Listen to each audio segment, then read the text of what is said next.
Y recientemente vimos la vida de aquellos dos jóvenes, aquellos dos sacerdotes, hijos de Elí, llamados Ofni y Finés, hombres perversos, como decía en el texto original, ¿se acuerdan?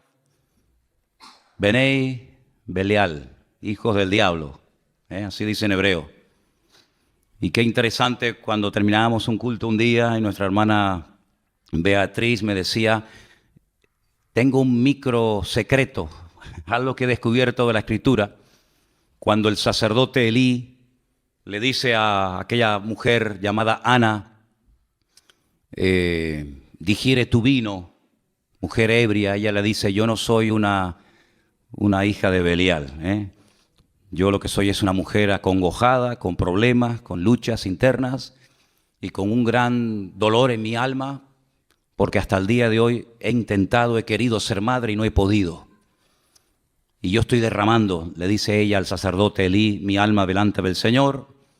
Entonces el sacerdote Elí la despide en paz y le dice: bueno, que el Señor te conceda la petición de tu corazón. Y ella se va y al poco tiempo queda embarazada y da a luz nada más y nada menos que al que escribió estos libros, Primera y Segunda de Samuel. Digamos que sería el último juez, esa larga lista de jueces. Samuel es el último en la lista, un hombre que estuvo 40 años juzgando al pueblo de Israel.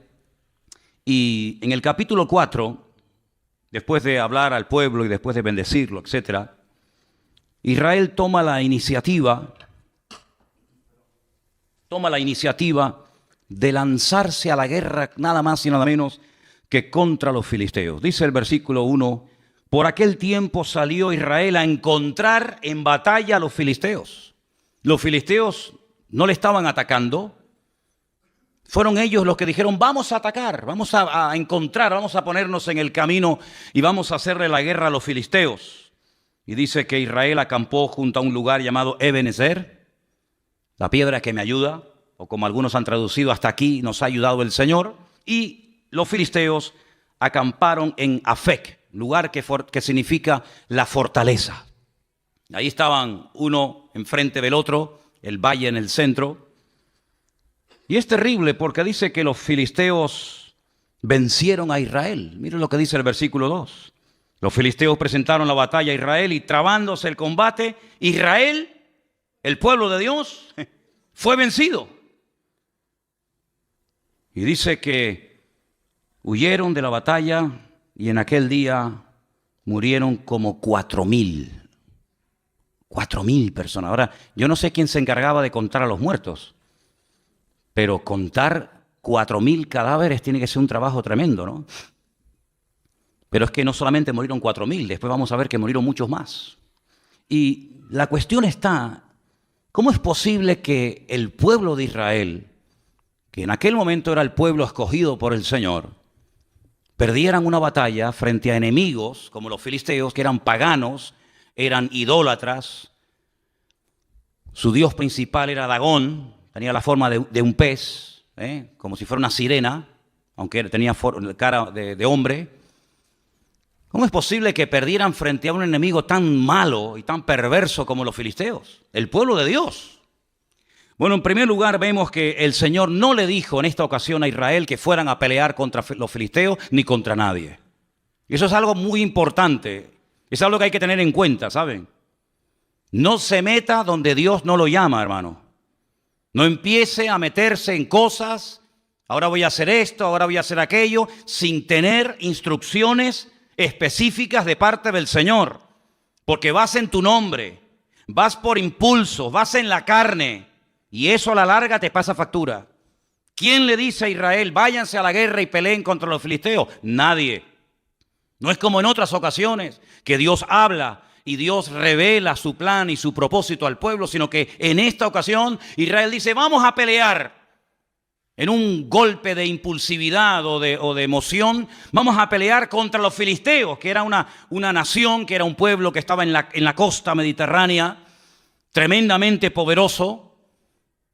Y se metieron en una batalla sin prepararse espiritualmente. Si no solamente no tienen una palabra específica del Señor, sino que no están preparados espiritualmente. Es más, si uno analiza el estado espiritual de Israel en aquel tiempo no era el mejor, sino más bien todo lo contrario, era cuando peor estaban. Fíjense cómo estaba el liderazgo. Ofni y Fines, sacerdotes perversos, corruptos, que violaban a las mujeres en la puerta del tabernáculo en Silo. Personas que abusaban de su puesto como sacerdotes, quitándole a la gente ofrendas a la fuerza. El pueblo estaba en un momento terrible. No había comunión, no había relación con el Señor. El único del cual habla bien el Señor en aquel tiempo era de Samuel. Pero del pueblo, el pueblo estaba fatal. Y cuando una persona no está bien espiritualmente, ¿cómo se le ocurre meterse en batallas y meterse en terrenos donde para meterte, primero Dios te tiene que decir, métete? Y segundo, Dios te tiene que preparar espiritualmente para que no caigas herido y hagas el ridículo. Y encima, en tu mala decisión, puedas arrastrar a otras personas. Miren cómo murieron en el primer encuentro, en el primer encontronazo, 4,000 hombres. El título del mensaje de hoy es Decisiones equivocadas. Decisiones equivocadas pueden llevarnos a la ruina, a nosotros y a países enteros y a iglesias enteras y a familias enteras. Y lo que me llama la atención es que se sorprenden, encima se sorprenden porque han perdido. Miren, por ejemplo, lo que dice el versículo 3. Cuando volvió el pueblo al campamento, los ancianos de Israel dijeron, ¿por qué nos ha herido hoy el Señor delante de los filisteos? Mientras yo leía esta mañana esta porción, esta pregunta más bien, ¿por qué? ¿Por qué nos ha herido el Señor? ¿Por qué los filisteos hoy nos han ganado? Me venía a la mente, pero así, otro hombre de Dios que un día cuando perdió una batalla le hizo la misma pregunta al Señor. ¿Por qué hemos perdido hoy la batalla? Déjenme que les lea un versículo. Preste atención. Josué rompió sus vestidos y se postró en tierra sobre su rostro delante del arca del Señor hasta caer la tarde. Y los ancianos de Israel echaron polvo sobre sus cabezas. Y Josué le dijo al Señor, ¿por qué nos ha vencido hoy el enemigo? La misma pregunta, ¿por qué nos ha sucedido esta tragedia hoy en Israel? ¿Por qué nos has entregado en las manos de los amorreos para que nos destruyan? Ay, Señor, ¿qué le diré? ¿Qué dirán que Israel ha vuelto sus espaldas delante de los enemigos? Porque los cananeos y los moradores de esta tierra oirán y nos van a rodear y borrarán nuestro nombre sobre la faz de la tierra. Y entonces, ¿qué harás tú con tu gran nombre? Pero espérense, la diferencia entre la pregunta que le hace el pueblo de Israel al Señor en 1 Samuel 4 y la pregunta que hace en Josué capítulo 7, Josué al Señor, es muy diferente, porque unos no esperan que Dios responda. Cuando tú haces una pregunta, espérate a que se te responda. No preguntes y respondas al momento, sino infórmate, cerciórate si lo siguiente que quieres hacer es lo correcto o vas a seguir metiéndote más en líos. Sin embargo, con Josué fue diferente, porque él rasga sus vestiduras delante del Señor. Él dice, ¿cómo es posible que ayer le ganamos a los de Jericó, una ciudad inmensa, y hoy nos vamos a pelear contra una población, una localidad muy pequeñita llamada Jai, y perdemos? ¿Cómo es posible que al grande le ganemos y al chico perdamos? Y ahora Dios habla y le dice, escuchen, el Señor le dice a Josué, levántate, ¿por qué te postras sobre tu rostro? Israel ha pecado y aún ha quebrantado mi pacto que yo les mandé, y también han tomado del anatema y hasta han hurtado, han mentido y lo han guardado en sus enseres. Por esto los hijos de Israel no podrán hacer frente a sus enemigos, sino que delante de sus enemigos volverán las espaldas. Por cuanto han venido a ser anatemas, yo no estaré con vosotros. Levántate y santifica al pueblo. Y todos conocemos el resto de la historia de cómo un solo hombre llamado Acán, quebrantó la orden de no coger, de no llevarse nada a su tienda y traer maldición al pueblo. Y entonces cuando ellos santifican, cuando ellos arreglan el problema, se levantan, van a la batalla y vencen al enemigo. Pero en el caso de 1 Samuel 4 no sucedió así, sino que le preguntan al Señor, ¿por qué nos ha herido hoy el Señor? Y no esperan que Dios les hable. Es que a mí me sorprende algunas personas que se enfadan con Dios, se molestan con Dios porque le han salido algunas cosas mal y no tienen la paciencia y la sabiduría de decir, bueno, Señor, ¿en qué he pecado? ¿Qué he hecho mal? ¿Hay algo que tengo que corregir? ¿O sigo en la línea en la que voy y me voy a ir a la ruina yo y todos los que están conmigo?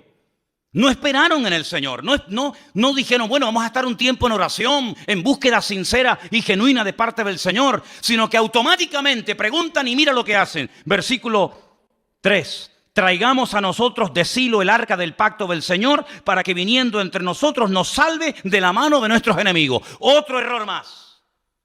Primer error, ir a la guerra sin que Dios te lo diga. Segundo error, no prepararse espiritualmente. Tercer error, trasladar el arca del Señor sin ningún mandato específico, creyendo que el arca del Señor es una especie de amuleto contra la mala suerte, creyendo que es una especie de talismán, creyendo que es una especie de objeto milagroso o de lámpara de Aladino, que en cuanto haga presencia en el campamento de Israel, todos los problemas se van a solucionar inmediatamente.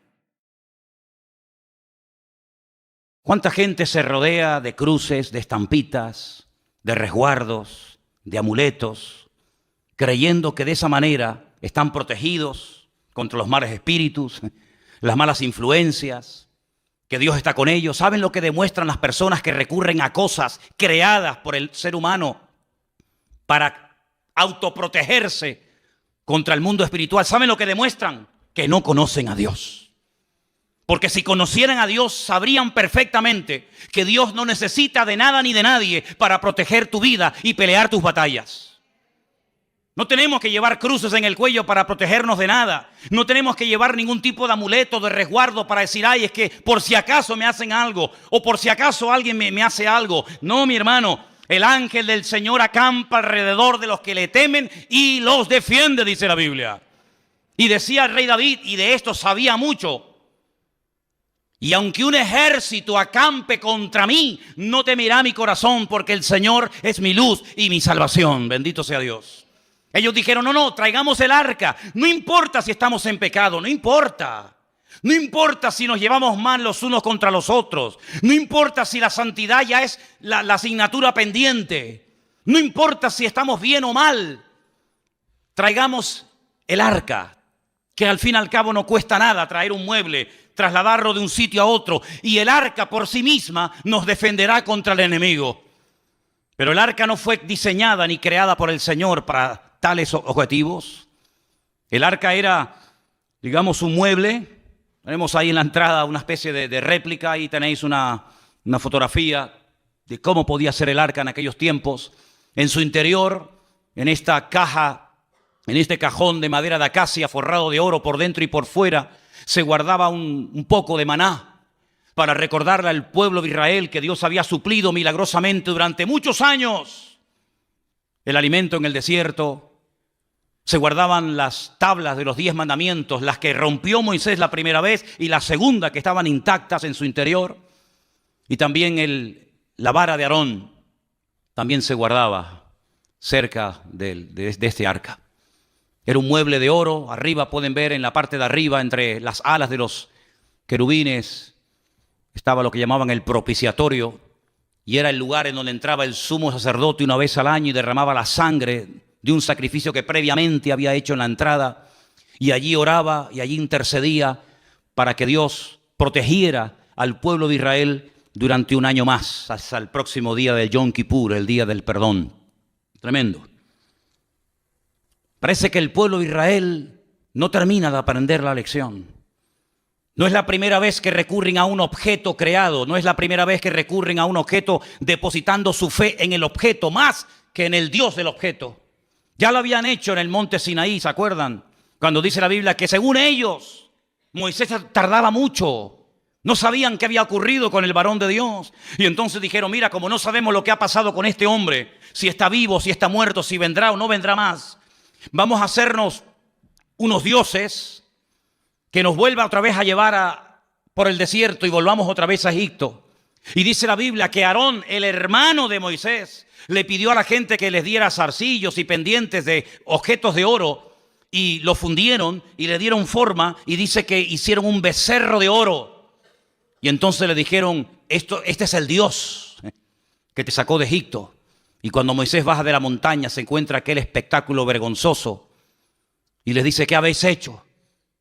Y Aarón, tratando de justificar lo injustificable, les dice, no sé, yo cogí el oro, lo eché en el fuego y salió esto. Así dice, léanlo. Yo eché el oro y de repente, no sé, ¡pum!, apareció así de la nada este becerro de oro. Y Moisés se indigna y rompe las tablas de los 10 mandamientos y tiene que otra vez volver a subir a la montaña porque ellos lo que querían era tocar. Ellos lo que querían era ver a ese Dios, que no era ese Dios ni mucho menos, ¿verdad? Ya también lo hicieron en la época de Gedeón. No sé si se acuerdan ustedes que Gedeón hizo un efod, que al final terminaron adorándolo. No sé si recuerdan la historia de cuando Moisés peca por murmuración en el desierto y mueren miles de personas. Y el Señor le dice que haga una serpiente de bronce y que la clave en un asta para que la gente cuando la mire, detrás de todo esto hay una explicación extraordinaria. Y dice que aquella serpiente de bronce en los tiempos de los reyes le presentaban incienso y fue objeto de adoración hasta que tuvieron que despedazarla. Y así el hombre tiene siempre como una tendencia a agarrarse a cosas. Y alguien dijo que potencialmente todos los seres humanos tenemos tendencia a la idolatría. Parece mentira. Hay gente que dice, no, yo no adoro a nadie, sí, pero luego pero tus hijos los adoras, ¿verdad? O adoras tu casa, o adoras tu trabajo, tu coche, o tus pertenencias. El hombre siempre está tratando de tener algo a lo cual agarrarse y de poder ver, de poder... Sin embargo, nos olvidamos de aquella palabra tremenda en el Evangelio según San Juan, capítulo 4, cuando el Señor Jesucristo dice que Dios es espíritu. Y los que quieran adorar a ese Dios de espíritu tienen que hacerlo en espíritu y en verdad. Y la palabra del Señor nos enseña que nuestro Dios no se puede hacer, no se puede medir, no se puede pensar, porque nuestro Dios es, primero, inmortal. Segundo, infinito. Dígalo conmigo. Tercero, inmutable. Cuarto, inalterable. Quinto, incomparable. Sexto, inigualable. Séptimo, inescrutable. Y así podríamos estar toda la noche enumerando características de nuestro Dios. Y nuestro Dios prohíbe que se le hagan a Él figuras de oro, de plata, de piedra, de bronce o de lo que sea, sino que al Señor tu Dios adorarás y a Él solo servirás, sin darle ningún tipo de forma, sin darle ningún tipo de medida, sino que nuestro Dios es espíritu y por eso Él ha puesto su espíritu en nosotros para que podamos comunicarnos con Él por la fe y no por vista. ¿Cuántos dicen amén? Pero Israel cayó en la torpeza de creer que porque venía el arca al campamento, lo cual trajo aparentemente mucho júbilo y mucho grito, pero solamente fue eso. Mucho grito, nada más. Hay algunas iglesias que a veces dicen, demos un grito de júbilo. Y después del grito de júbilo, ¿qué queda? Porque aquí gritaron, y dice que gritaron tanto que el enemigo se asustó. Y dice que gritaron de tal manera y con tal volumen que dice que la tierra tembló. Pero no hubo cambios en el mundo espiritual, era todo emoción. Es como cuando dice la Biblia que aquellos huesos comenzaron a unirse el uno al otro y lo único que había era ruido, mucho jaleo, pero no había espíritu, no había presencia divina en lo que estaba ocurriendo en aquel lugar. Y en todas nuestras acciones, en todo lo que hagamos, pensemos o planeemos, no solamente tenemos que buscar la expectativa, el ruido, la apariencia, sino tener el aval y el respaldo divino de que Dios está detrás de la obra o de la palabra o de la acción que estoy haciendo. ¿Cuántos dicen amén? El mismo Señor Jesucristo dice, lo que yo digo y lo que yo hago, no lo hago por mi propia cuenta, sino que hago y digo lo que el Padre me autoriza y me ordena que haga y que diga. Eso es un sometimiento total y absoluto a la voluntad divina, en palabras y en acciones, pero en estos nada que ver.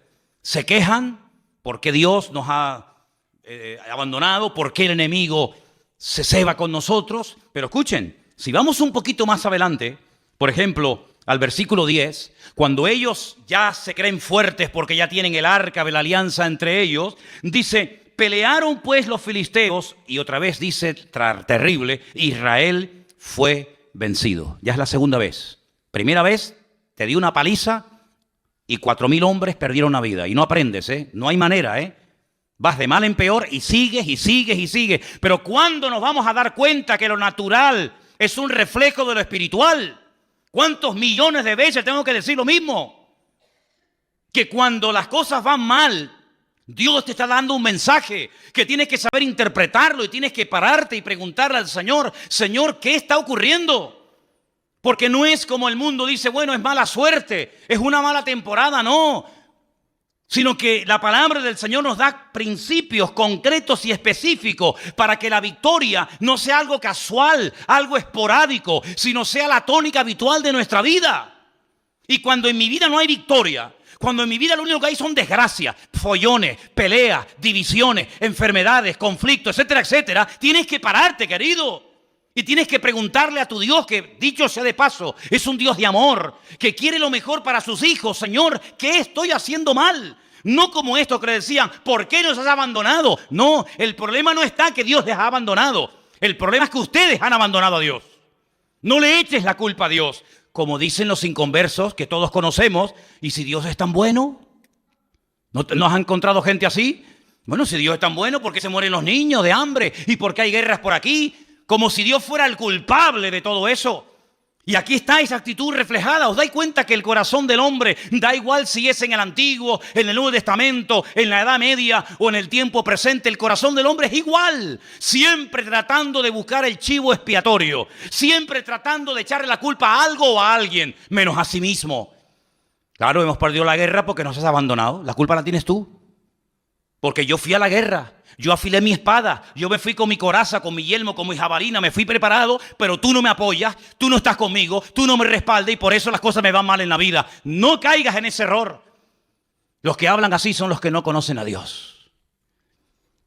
Los que conocen a Dios pueden llegar a decir, aunque Dios me mate, lo seguiré adorando, porque yo sé que mi Redentor está vivo. Pero los que hablan así, ¿por qué nos has abandonado?, son los que están mal e intentan condenar a Dios para justificarse a sí mismos. Es como en una de las conversaciones profundas que Job mantiene con Dios, donde él intenta presentar argumentos convincentes. Y hay un momento en el que Dios le interrumpe y le dice, pero querido Job, ¿me vas a condenar a mí para justificarte tú? No, queridos. Cuando las cosas en la vida no ruedan y no salen en lo natural, en lo espiritual, en todas las áreas de nuestra vida, no hay bendición, no fluye la bendición de Dios, no tienes una vida atractiva, una vida que la gente diga, yo quiero ser como esa mujer, yo quiero ser como esa familia, yo quiero ser como ese hombre. Cuando tu vida es una vida de tragedia, de desgracia, de lío, de follones, cuando tu vida no es una vida que sea luz, sino es tiniebla, tienes que pararte y no echarle la culpa a Dios, sino preguntarte, Señor, ¿qué estoy haciendo mal? Y el Señor te va a hablar, como le habló Josué, ¿visteis? Y le dijo, no, es que el problema es que hay pecado y Dios no se puede mover y su gloria queda detenida cuando hay pecado y desorden en el pueblo. A mí me sorprende que siga lloviendo. A mí me sorprende que podamos seguir respirando. A mí me sorprende que aún estemos con vida. Y no es por nuestros méritos, sino es por la misericordia y por la gracia de nuestro Dios, ni más ni menos. ¿Estamos de acuerdo, hermanos? Vuelven a pelear y miren lo que pasa. No han aprendido. Hermanos, si no aprendemos de la historia, la volveremos a repetir. Así dijo David Ben-Gurión, primer presidente de Israel. Si no aprendemos de la historia, volveremos a repetir los mismos errores. Y me da la impresión de que hay muchos líderes políticos a nivel mundial que no han aprendido de la historia y que vuelven otra vez a repetir la historia y los mismos errores, y aún peor que en el pasado. Pelearon los filisteos, Israel fue vencido, huyeron cada cual a sus tiendas y fue hecha muy grande mortandad, pues cayeron de Israel 30.000 hombres de a pie. Primeramente habían caído 4.000, ahora 30.000, ya van 34.000 muertos. Pero cuando tú abres una brecha al pecado, el pecado siempre va más, es como un cáncer. El cáncer no va menos. El cáncer cada vez va más, amigo. Y si empezó de una forma muy sencillita y ahí prácticamente inapreciable, como no se actúe inmediatamente, eso se va a extender y cuando quieras meterle mano es demasiado tarde. No solamente ya han muerto 34,000 hombres, pero 34,000 hombres significa, no digo todos, pero muchos tendrían hijos. ¿Cuántos miles de niños quedaron en aquel tiempo huérfanos por una mala decisión? ¿Cuántas viudas? Porque la mayoría de estos hombres que iban a la guerra eran mayores de 20 años. De hecho, si no tenían 20 años o más, no podían ir a la guerra. Y a esas edades, la mayoría de los hombres ya estaban casados. Es decir, que no solamente quedaron miles de niños huérfanos, sino miles de mujeres quedaron viudas por una mala decisión. Pero no solamente fue eso, sino dice que en aquel segundo encuentro de Israel contra los filisteos, los dos hijos del sacerdote Elí murieron, Ofni y Fines. Versículo 17. El mensajero dijo: Israel huyó delante de los filisteos y también fue hecha gran mortandad en el pueblo, y también tus dos hijos, Ofni y Fines, fueron muertos, y el arca de Dios ha sido tomada. Ya están muriendo hijos por culpa de los padres. Ya no solamente son los padres los que mueren, también son hijos los que están muriendo por las malas decisiones de los padres. Jesús dijo en una ocasión una palabra tremenda, que a veces se cita así muy a la ligera y no nos paramos a pensar en la profundidad que contiene la misma. Él dijo: los tropiezos, no os engañéis, siempre vendrán. Es como cuando dijo: los pobres siempre estarán en el mundo. Cuando queráis podéis ayudar a los pobres. Siglo XIX, siglo XX, siempre habrá pobres, siempre habrá miseria, siempre habrá desigualdades, ¿verdad? Ricos, pobres, los que estén bien, los que estén abajo. Y él dijo: tropiezos, problemas y dificultades siempre vendrán, pero ay de aquel que me haga tropezar a uno de mis hijos y a uno de mis pequeños. Porque mejor le fuera haberse atado una piedra de molino al cuello y echarse a la mar que haber hecho tropezar a uno de estos pequeños. Si te quieres reventar y hacer lo que te da la gana, hazlo. Allá tú, con tu conciencia y con tu Dios. Pero ten cuidado que en tu locura arrastres a tus hijos y el día de mañana te pese en el alma y en el corazón haberlos tenido del tingo al tango, ahora aquí y mañana allá, y al final ni comes ni dejas comer a tus hijos. Ten mucho cuidado, porque por la locura de esta gente, no solamente niños quedaron viudos, no solamente huérfanos, no solamente mujeres quedaron viudas, sino que ahora también están comenzando a morir hijos. Y es terrible cuando a veces por nuestras decisiones equivocadas, vuelvo a decir, decisiones equivocadas, título del mensaje de hoy, hacemos tropezar a otras personas que nos siguen, pero no porque te apoyen, sino porque no les queda otro remedio.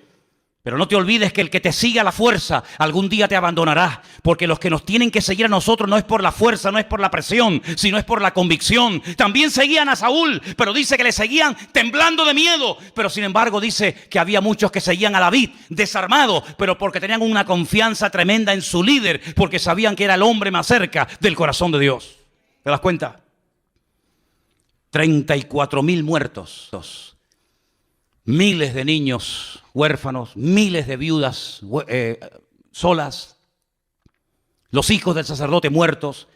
Pero hay más todavía, hay más todavía, porque no doblan su corazón delante de Dios, porque no se humillan. Y cuando no se humilla el pueblo, cuando no pide perdón, el diablo se ceba y el diablo va por todas y ahora les roba el utensilio más sagrado en toda la historia del pueblo de Israel, el arca del pacto, el Aarón Berit, el arca del pacto. Esa palabra pacto en hebreo es Berit, es una palabra sagrada, es una palabra que tiene una connotación espectacular, porque un pacto no es un contrato.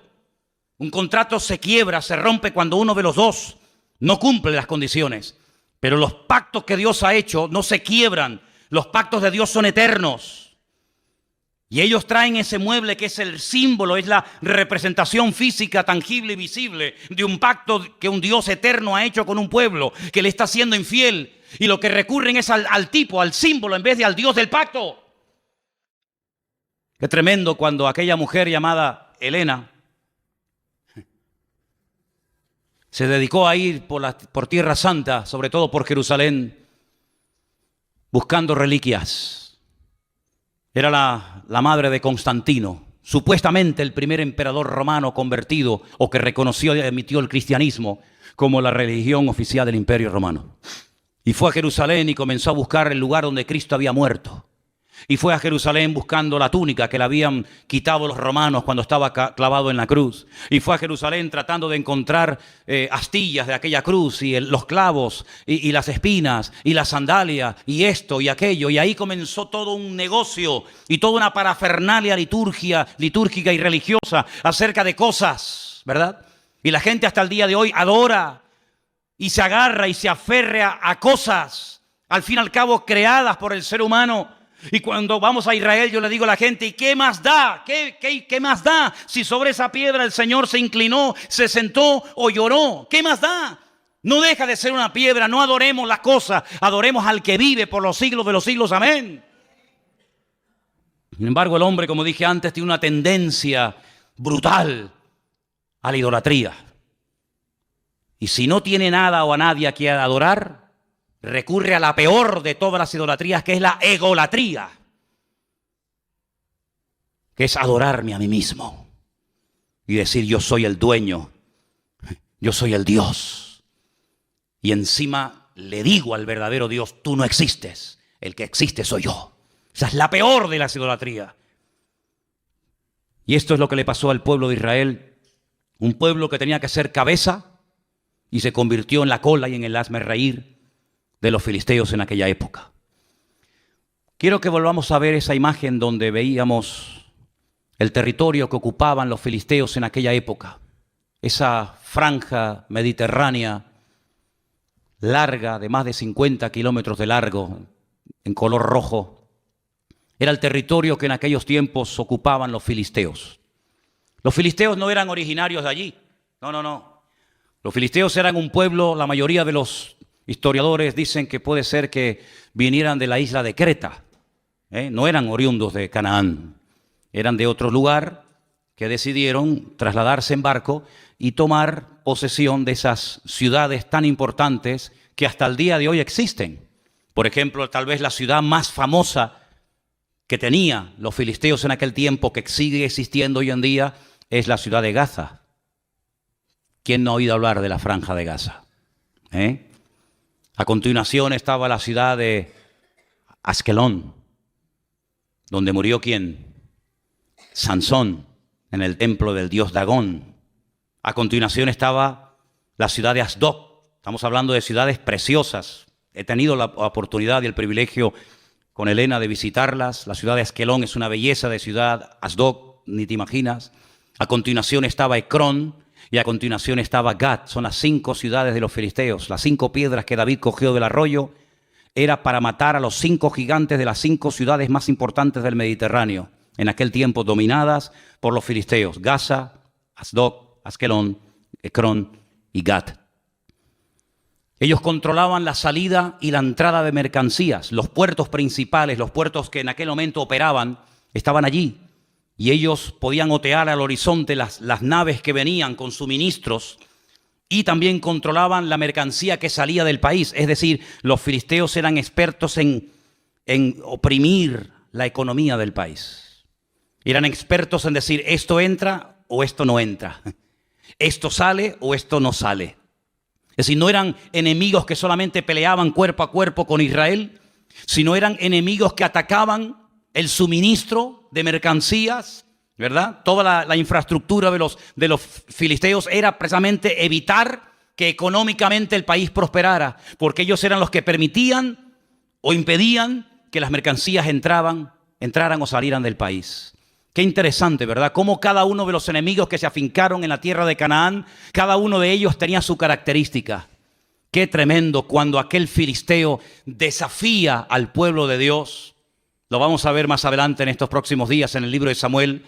Y cómo David reconoce, cómo David discierne espiritualmente que detrás de ese gigante, detrás de esa masa de carne, detrás de ese hombre natural, hay un poder, un principado espiritual que lo que intenta es ahogar y lo que intenta es amedrentar y asustar al pueblo de Dios.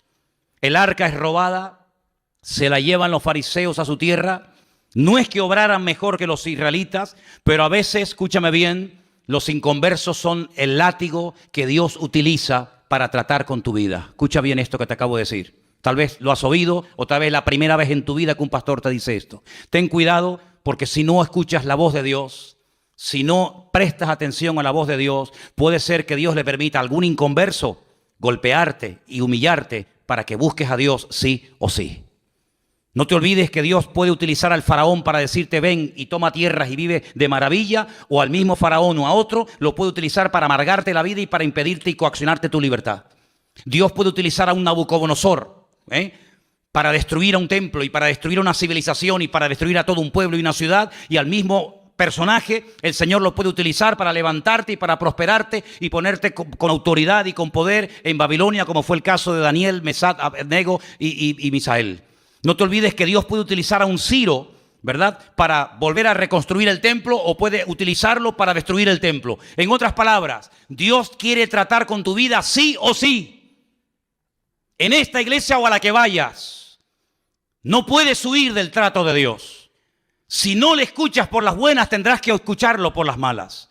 Si no le atiendes por lo espiritual, te tocará la fibra física, y si no la mente, y si no la economía, y si no la familia, pero sí o sí, Dios no se va a detener, sino que Dios tiene un propósito y un diseño para nuestra vida, y Él puede utilizar al jefe que te paga no pagándote, o puede utilizar al jefe que te paga para bendecirte y para ayudarte, o para amargarte la existencia y la vida, y puede utilizarlo para ponerte en el puesto de trabajo que anhelas y quieres tener, o para ponerte en el sitio donde jamás en tu vida te gustaría entrar y pisarlo. En otras palabras, Dios puede utilizar el martillo, la mula, el perro, el sol, la luna, las estrellas o lo que haga falta. Pero a Dios no lo va a detener nada ni nadie, porque Dios dice que no parará de obrar en nosotros hasta que Él venga a buscarnos y quite nuestras arrugas y quite las manchas de nuestra vida. ¿Cuántos dicen amén? Por eso, queridos hermanos, entremos por las buenas en el trato de Dios, porque yo dije en una ocasión, y creo que algunos lo recordarán, que al listo, con una simple mirada, capta el mensaje. Pero al tonto, ni tirándole piedras, se entera de la película. Era como antiguamente, los padres miraban a los hijos y le transmitía telepáticamente un mensaje que el chiquillo interpretaba al momento. No hacía falta traductor de Google ni vainas raras, sino que la simple mirada del viejo, cuando coincidía con la tuya, te estaba diciendo o te quedas quieto, o cuando vaya a casa te meto un cogotazo que te vas a enterar, malcriado. Todo eso te lo decía con la mirada. Hoy en día te manda WhatsApp, abre una página de Facebook tu viejo, te manda todo lo que quiera y no te enteras. Vamos a leer algunos versículos interesantes. Proverbios 3, del 31 en adelante. Proverbios capítulo 3, si me los ponen casi mejor. 31 al 33, perfecto. Proverbios 3, del 31 al 33. No envidies al hombre injusto. ¿Conoces a alguien que se porta injustamente contigo? ¿No? Bueno, yo sé que ustedes siempre están en otro nivel, están en una dimensión espiritual a la que yo todavía no he llegado. Pero si algún día conoces a alguna persona injusta que le va bien, tiene un buen coche y tal y cual, dice, no lo envidies, no tengas envidia del injusto, ni escojas ninguno de sus caminos, porque el Señor abomina. Ay, nos habían dicho que Dios ama al pecador y aborrece el pecado. ¿No nos habían dicho eso? Pues es que eso no está en la Biblia. No, hermano, la Biblia dice que Dios ama al pecador, pero aborrece el pecado. ¿Y dónde está eso? Eso no es en la Biblia, eso se lo inventaron, yo no sé quién. Yo lo que leo es que Dios abomina al perverso. ¿Cómo va a amar Dios a un violador de niños? Tendrá que arrepentirse de su pecado para cambiarlo y para hacer algo en su vida. Pero mientras no se arrepienta, el violador, el asesino, el ladrón, el injusto, etcétera, etcétera, dice Dios lo abomina. Abomina al perverso, pero su comunión íntima, ¿con quién es? Con los justos. Y el 33, porque la maldición de Dios, ay amigo, ahora se va a dar cuenta porque hay gente que está así. Porque la maldición de Dios es real, es tan real como la bendición de Dios, igual. La maldición de Dios, ¿dónde está? En la casa del impío, de los que le han dado la espalda a Dios. Pero Él bendecirá la morada, la casa de los justos. Así es lo que dice la palabra. Salmo 37, 1 y 2, un salmo que le gusta mucho a Miriam. Salmo 37, 1 y 2, es precioso. No te impacientes a causa de los malignos. Otra vez la envidia. Ni tengas envidia de los que hacen iniquidad, porque como hierba serán pronto cortados y como hierba verde se secarán. ¿Cuántos dicen amén? Y el último, segunda de Pedro capítulo 2, del 20 al 22. Dice así la palabra: ciertamente, y esto es muy fuerte esta palabra que voy a leer esta noche. Espero que no haya nadie que esté viviendo en este terreno, porque mira lo que dice el Señor. Si habiéndose ellos, está hablando de gente que conoció, gente que tuvo un encuentro con el Evangelio, si ellos, habiendo escapado de las contaminaciones del mundo. ¿Y cómo escaparon del sistema de valores del mundo? Como dice ahí, de las contaminaciones del mundo. ¿Cómo lo hicieron? Por el conocimiento del Señor y Salvador Jesucristo. Así escaparon de ese mundo. No por fuerza de voluntad. No porque dijeron, bueno, yo me voy a proponer no juntarme con gente mala, voy a intentar cambiar. No es por ese sistema. Sino que hay gente que escapó, logró salir de las contaminaciones del mundo por el conocimiento del Señor y Salvador Jesucristo. Eso está bien claro, ¿sí o no? ¿Sí o no? Dice, enredándose otra vez en ellas, son vencidos, claro. Su postrer estado viene a ser peor que el primero. Porque mejor les hubiera sido no haber conocido el camino de justicia,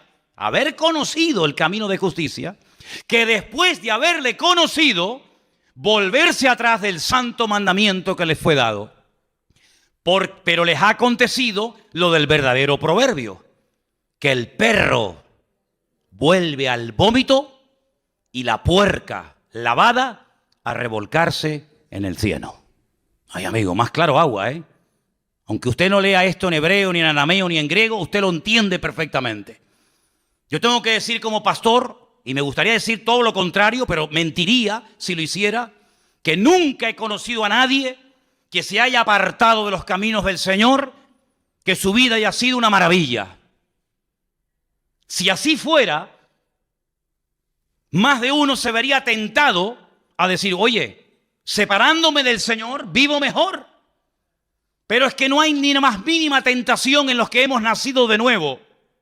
No tenemos ni la más mínima tentación de separarnos, de dejar a Dios, de darle las espaldas. ¿Saben por qué? Porque no hay ni una sola persona, se llame quien se llame y viva donde viva, que habiendo conocido al Evangelio y al Señor, apartándose de Él, la vida de fuera mejor. Sino que el Señor lo compara con un perro que vomita y se vuelve a comer lo vomitado. Y si lo compara con un cerdo que lo lava y en cuanto encuentra basura, se vuelve a revolcar en él. Y dice, y el postrer estado es peor que al principio. Hermano, si usted no entiende esto, yo ya no sé cómo decírselo. En otras palabras, este pueblo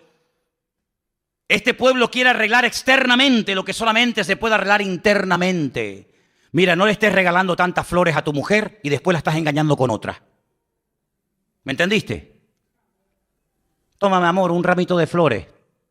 Es que yo no quiero flores, yo quiero tu corazón. Yo quiero tu fidelidad. Mira, te voy a llevar esta noche a cenar. Métete la cena por donde te quepa. Le diría alguna. Yo no quiero que me des cena. Yo lo que quiero es que estés más tiempo en casa con tu mujer y con tus hijos. Así era Israel. No se arrepienten, no buscan de Dios, no viven en santidad, no ponen sus vidas en orden, pero tráiganos el arca, que trayéndonos el mueble se arregla todo. Es como aquellos que dicen, no, yo tengo una Biblia y te enseñan una Biblia así. ¿Y para qué la quieres? Y el crucifijo y el rosario y tantas cosas externas que lo único que hacen es dar una pincelada de cristianismo, pero tu corazón está lejos. Como decía el Señor, aquellos fariseos de la época, con su boca me adoran, pero su corazón está lejos de mí. Y su temor de Dios no es más que puro mandamiento aprendido de memoria, de padres a hijos, de generación en generación. El Señor, ¿qué es lo que busca? Señales externas, o que verdaderamente cambiemos y hagamos frutos dignos de arrepentimiento. ¿Qué les parece, hermanos? Pues eso es lo que buscaba el Señor en este pueblo en aquel tiempo, y lamentablemente no lo encontró. Quiero terminar contándoles una historia real de un hombre que era científico y viendo cómo estaba el mundo tan deteriorado, tan en pésimas condiciones, intentó en su laboratorio encontrar la respuesta a los males del mundo. Y ahí estaba de noche y de día con sus fórmulas químicas y matemáticas y esto y aquello, tratando de encontrar algo, no sé, algo, una pastilla, un remedio para los problemas del mundo. Pasaba horas y días, semanas enteras en su laboratorio, tratando de encontrar el remedio para los males del mundo. Y cuando estaba allí metido con todo su trabajo y con toda la faena, de repente entra en el laboratorio su niño pequeño de 6, 7 años, revoltoso, toqueteando, jugueteando con todo. Y el padre sabe que no va a poder seguir trabajando porque el chiquillo era muy inquieto. Y entonces no se le ocurre otra cosa al padre que coger una revista donde hay un mapa del mundo, lo arranca, la corta en pedacitos y le dice al niño, toma, tú solo, quiero que arregles el mundo, quiero que pongas cada continente y cada ciudad en su sitio, cada país en su sitio. Y le da esas hojas del mapa rotas y un trozo de una cinta adhesiva para que lo arregle y se lo traiga al padre. El padre dice, bueno, ahí lo tendré aburrido y me dejará trabajar tranquilo. Al poco rato, el niño se acerca al padre y dice, papá, ya está todo arreglado. El padre le dice, no puede ser, no puede ser. A ver, muéstrame qué es lo que has hecho. Y efectivamente, le muestra el mapa perfecto, todo pegadito con cinta adhesiva, cada país en su sitio, cada continente en su sitio, todo en su lugar. El padre se queda sorprendido y le dice, pero hijo, ¿cómo has sido capaz tan rápido, sin conocer tú al mundo, sus ciudades, sus países, sus continentes? ¿Cómo has sido capaz de arreglarlo tan rápido? Y le dice, papá, es que yo no sé arreglar el mundo, pero cuando arrancaste la hoja, yo vi que por detrás había la figura de un hombre. Y entonces lo que yo hice fue arreglar primeramente la figura del hombre, que la conozco. Puse los brazos del hombre en su sitio, las piernas, la cabeza, y cuando arreglé al hombre, le di la vuelta y había arreglado el mundo. Eso es lo que intentan hacer los seres humanos, arreglar el mundo. Pero para arreglar el mundo, primeramente hay que arreglar el corazón del hombre. Y el corazón del hombre no lo puede arreglar nadie, más que solamente su creador, porque él sabe perfectamente cada cosa en su sitio y cómo poner cada pieza en su lugar. Y entonces, cuando arreglemos nuestra vida, podremos optar por arreglar el mundo, por meternos en la vida de los demás, por ir a batallas guiados por el Señor y no por impulsos carnales, tomando decisiones equivocadas, que lo único que traen es humillación, vergüenza y muerte. ¿Cuántos dicen amén? Cierra tus ojos en esta tarde ahí donde estás.